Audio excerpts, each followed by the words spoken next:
Hi friends, whenever you are investing in growth stocks, please make sure you understand the risk in these growth companies. Why? Because typically what happens is growth stocks trade at higher valuations. And when all of a sudden a headwind or a risk comes in front of that stock, typically investors start to panic. There starts to be a sell-off, and typically I've seen that retail investors like you and me get caught up in that entire drama. So we don't want to lose money whenever we are investing in growth stocks, and for us to not lose money, it is extremely important that we look at the risks in a particular company. Now there is no exact formula that I can give you which will tell you how to go about finding a company's risk, but in this video I am going to take two examples, two stocks that are growth stocks, and we are going to deep dive into each of these stocks to understand what are the risks in these stocks so that you understand how to go about identifying these risks. If you don't know me, my name is Rahul Jain. I'm a full-time investor and a full-time content creator. With that, shall we get this video cracking? Let's go.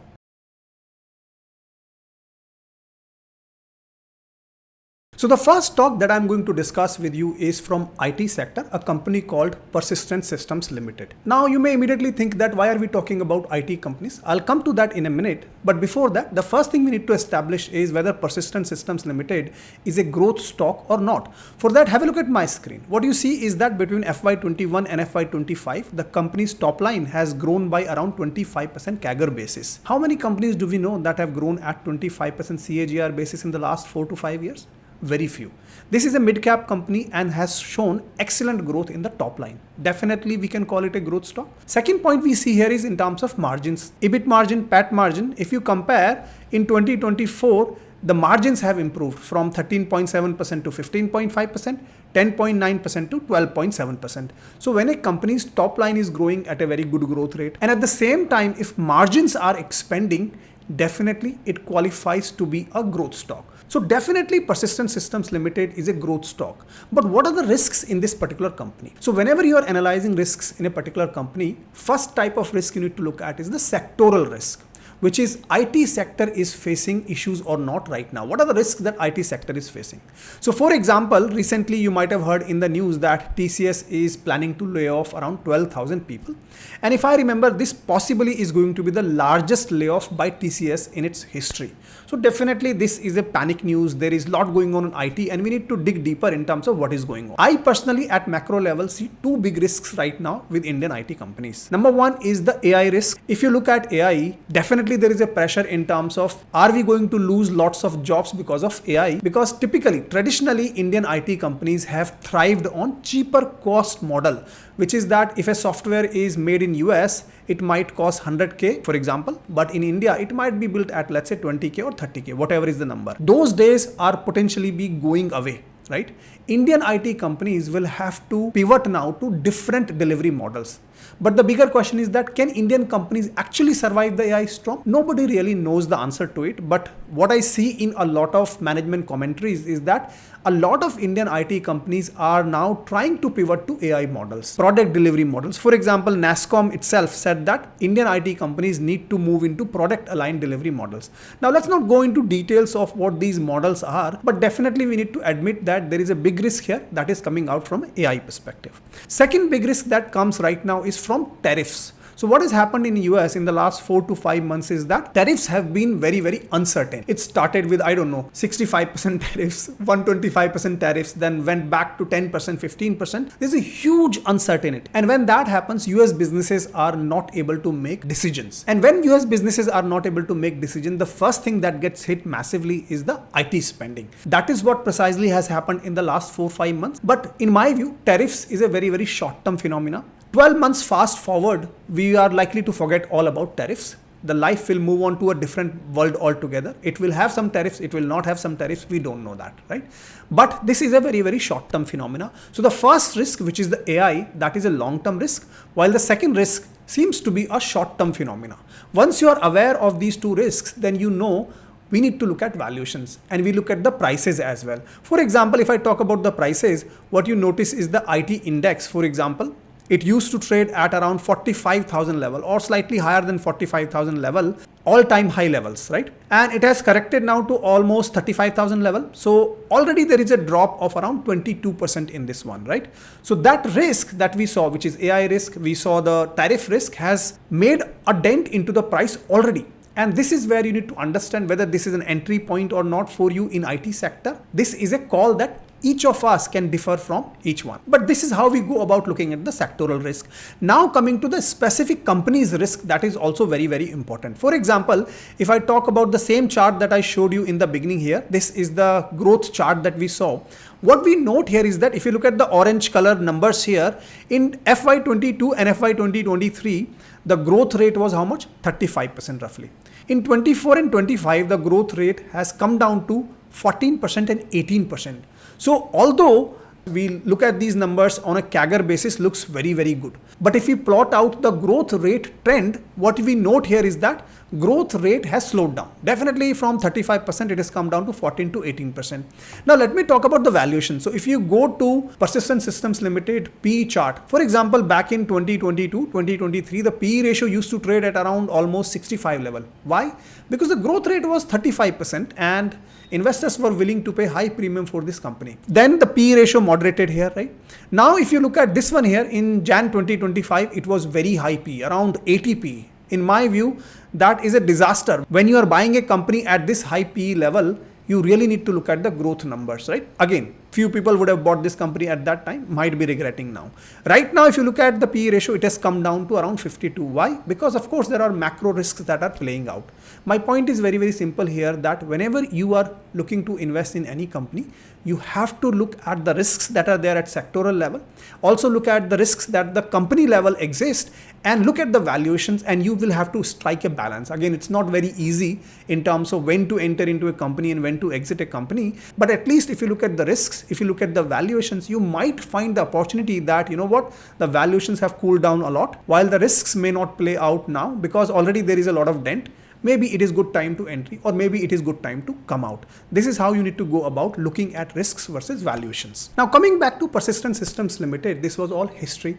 If we look at the future growth prospects, this is where money lies, okay? And for this, we need to look at the management commentary. For example, if you read the management commentary by Sandeep Kalra, their boss, what he's saying is that we are committed to our goal of reaching $2 billion by the end of FY27. Now, what does this mean? Simply, if you look at FY25, they did around $1.4 billion US, and if they were to reach to $2 billion by FY27, it means in the next 2 years, it is going to grow at around 19% or 20% CAGR basis. If they hit this goal, then that growth is a good growth rate, because last couple of years, they have grown at around 14%, 18%.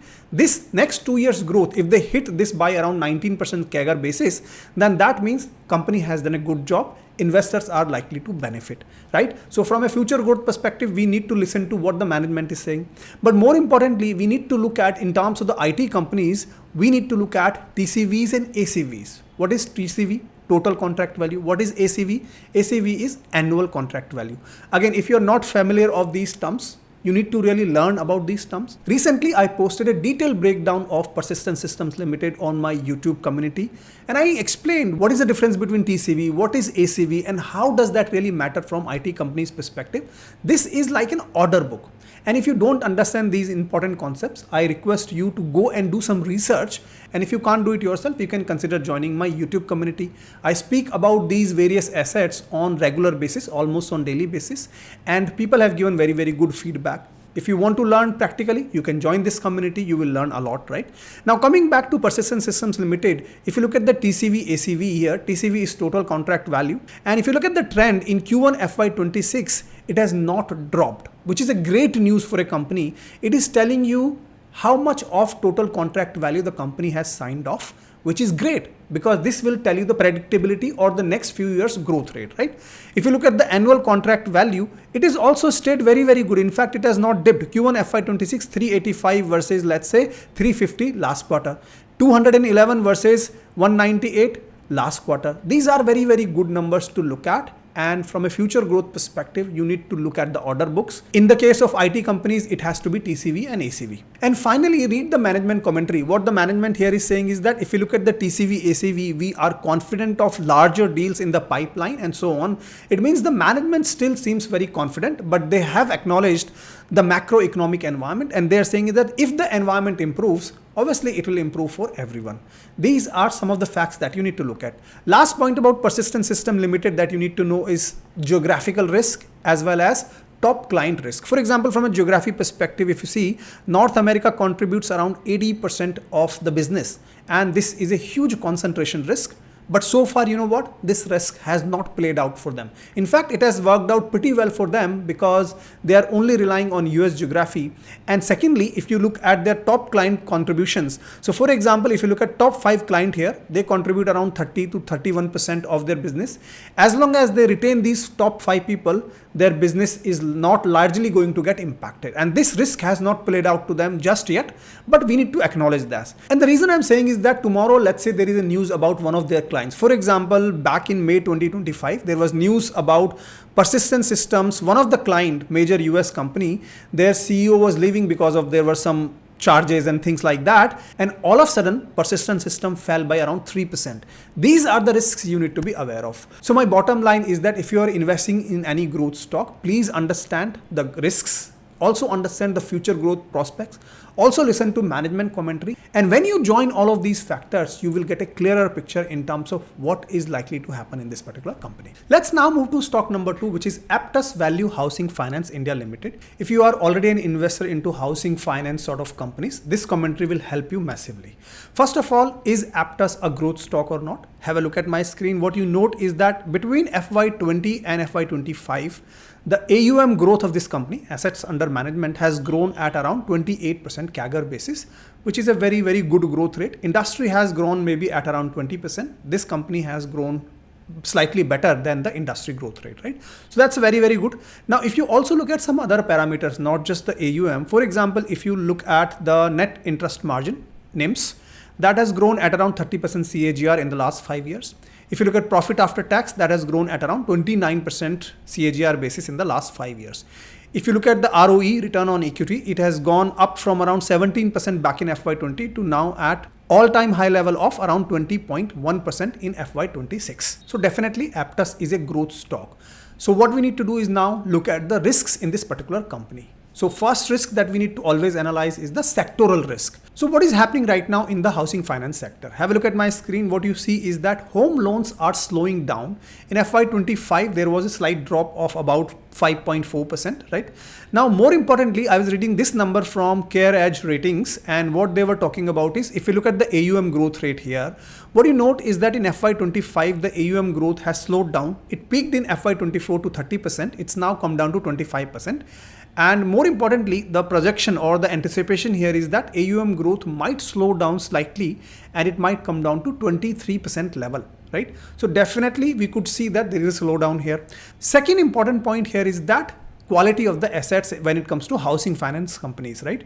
Here the prediction is that it is going to deteriorate, meaning that gross NPAs, for example, and even credit costs, if you see, gross NPAs particularly are likely to go up from 1.4% to 1.6%. This is at sectoral level, by the way. I'm not talking about Aptus here, just at sectoral level, right? If you look at the credit cost also, that is likely to go up from 0.3% to 0.4%. So both of these parameters are also showing some signs of stress in housing finance sector. Now, you should never rely on just few reports. You also need to listen to industry veterans. For example, here Rahul Jain, he is the managing director of Bajaj Housing Finance, very, very quality company, right? What is he saying? He is also saying that there is an AUM growth in housing finance or house loans here, HL, that's what he's giving commentary about, but there is no disbursal growth at industry level. So definitely he's also seeing that disbursements, the new loans that you give out to people, there is no growth at industry level. So definitely there is some slowdown that even he's talking about, right? Now we need to take a pause here and think about whether this is a structural problem or whether this is a seasonality. My reading is that it is seasonality, because if you go back to 2019, have a look at this screen here. At that time also, housing finance companies were struggling big time because their growth were coming down to 50%, right? Because at that time, their loan disbursements were halved. 50% degrowth at that time. But if you look at this chart here, what you note is that in FY23 and FY24, housing loan AUM growth was all-time high. So 27%, 30%, right? So this was seasonality in 2019. Are we seeing this seasonality again in FY25 and 26? Possibly yes. Now coming to Aptus Value Housing Finance specifically, if we look at their Q1 FY26 results that were declared just a couple of days back, what you note here is the numbers perspective. This is looking very, very good actually. If you look at the AUM growth year on year, 24% AUM growth rate, right? In Q1 FY26. If you look at sequentially, 4% growth. If you look at PAT, it's grown by around 28% year on year basis, right? If you look at return on equity, very, very good growth rate here as well. All in all, the numbers are looking very, very good, but there are two problems or red flags that I particularly see in Q1 FY26 results. Number one is if you look at the disbursement, which I think we talked about earlier, Bajaj Housing Finance MD talked about. If you look at the disbursements here, they have come down massively sequentially. Almost 1064 crore in Q4 FY25, it has come down to 775, right? Definitely disbursements have come down massively. Even year on year basis, it has gone up by only 15%. So there is definitely a slowdown in disbursement. Second problem that I see is the gross NPAs and net NPAs. Gross NPAs have gone up. They have gone up from 1.19% to 1.49%. So definitely the asset quality has come down when it comes to Aptus Value Housing Finance. Is it the company's individual level problem or is it the sectoral problem? We have seen that mainly the sectoral problem is there, and that's why the company is also showing slightly poor results. If you look at net NPAs also, they have also gone back more than 1%. It is now at 1.2%. Now, a lot of people will get worried about what's happening in housing loan finance companies. Should we exit them? I think that's a call that you will have to make here. In my view, this is a seasonality. It also depends on your time horizon of investments, right? If you're thinking about long term, this is a seasonality. In fact, you need to think about valuations here. Is it possibly the good time to enter into this because it is coming down? Stock prices might have come down in few of these companies. So you need to look at various factors. You can't just go and look at the sectoral issues and say that this is time to exit. Now, the second big news about Aptus Value Housing Finance that might be considered as a risk right now is that Westbridge, which was the biggest stakeholder or promoter in this company, they have recently sold around 12.4% stake in the company, right, via a block deal. Now, a few people might say that this is a risk because their promoters are leaving the company. Why are they leaving it? I would say that these promoters have been with the company for a long, long time, and at some point in time, they will take an exit. This is what anchor investors do. They invest in a company for 5 to 10 years, and there will come a point where they will say, you know what, we are sitting on huge profits, good profits, seasonality is kicking in. It's time for us to exit slowly. And that's what potentially this company might be doing. These are all speculations. I do not really know what is happening behind the promoter's relationship with the company. But definitely one could consider this as a red flag because I really want to be unbiased with you. And the way I am teaching you all of this is you need to look at various aspects before you make decisions about stock investing, right? Now, let me also speak about Aptus's valuation, right? Important point, because if you look at the PE ratio in the last 5 years, back in 2022, 2023, the PE ratio was at around all-time high of 71, right? Because why? The sector was at peak. Company was growing at around 35% growth rate or whatnot. Now, if you look at the PE ratio, it has come down gradually, and right now it has come down below median PE and it is trading at around 22. Right? Even if you look at price to book ratio here, for example, this has come down to median PB ratio, which was around 4.4. It is now come down to at around, let's say here, 3.87. All of these fears have made valuations come down to a great extent, right? Now, as an investor, if you're a new investor to housing finance, what I would encourage is go and read about housing finance sector. Try and understand which are the good companies. Look at their valuations, relative valuations. And this is where you might decide that, you know what, for the next 3 to 5 years, if I want to invest in a housing finance company, which housing finance company is better from a valuation perspective and from a growth perspective. And also do not forget to study about the risks in the company itself. Extremely important point, if you're investing in growth stocks, please make sure you are looking at the risks. In this video, I've tried to give you a flavor of that, and hopefully you found it meaningful. Coming back to Aptus Value Housing Finance, The management commentary has not yet come out from Q1 FY26. I've listened to that con call and will post some crisp notes on my YouTube community. If you're not yet a member and want to learn practically what is happening in the industry, what is happening in various stocks, what is happening in mutual funds, if you want to learn practically, you can consider joining my YouTube community. It is a paid community, but the feedback of this community has been excellent. Almost on a daily basis, I am posting exclusive analysis and market insights for my members. Go to my channel, find the join button and be my guest. I hope you liked this video. If you did, press the like button. Let me know in the comments a simple thank you. And also do not forget to subscribe to this channel. With that, I look forward to see you in my next video. Until then, keep rocking.